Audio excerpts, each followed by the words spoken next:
All this in 2 square metres. With so much crammed into such a small area, it's impossible to consider this as a serious model railway. No, this is a fun layout. It represents a third generation of my interest in the hobby. In my teens, I was quite a fanatic. I started with the Trix twin railway, although I could never afford a second loco. From there, I progressed to a layout with flexible track and realistic scenery. Eventually, I took to EM gauge, building a loco and rolling stock from scratch, and laying track sleeper by sleeper.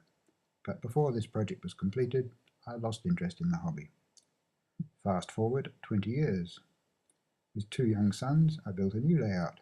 With their help, it was of necessity a very compact affair, on a base measuring 6 feet by 3. On this, I crammed an interesting layout on which 2 trains could run simultaneously.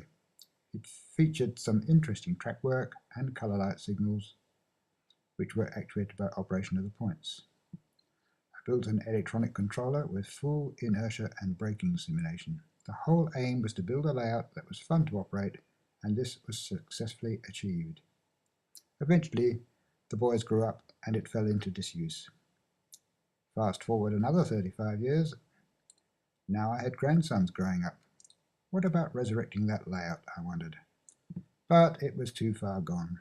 The steel rails had rusted and some of the points didn't work, and anyway, I wanted to improve it, using nickel-silver rail and increasing the size just a little so that I could ease out the curves.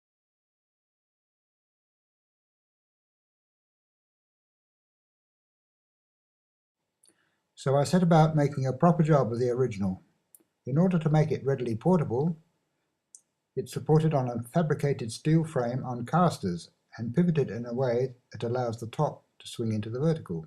This greatly simplifies access to the underboard wiring and point motors. Transformers are housed beneath the scenery, and the control board is housed in a drawer that slides so that it retracts under the top.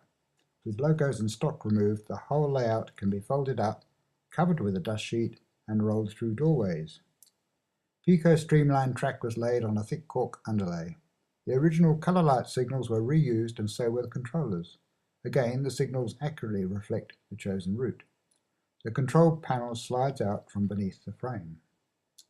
It contains the point switches, 2-way toggles plus a push button to actuate, isolating switches for parts of the tracks at the 2 stations, and 2 controllers which can be switched to either or both of the circuits.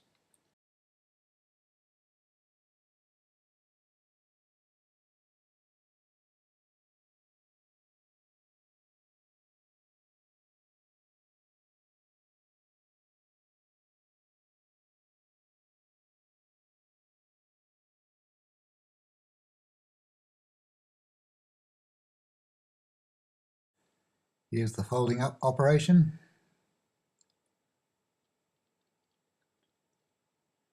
View of the underside showing the transformers, point motors, and all the concealed wiring.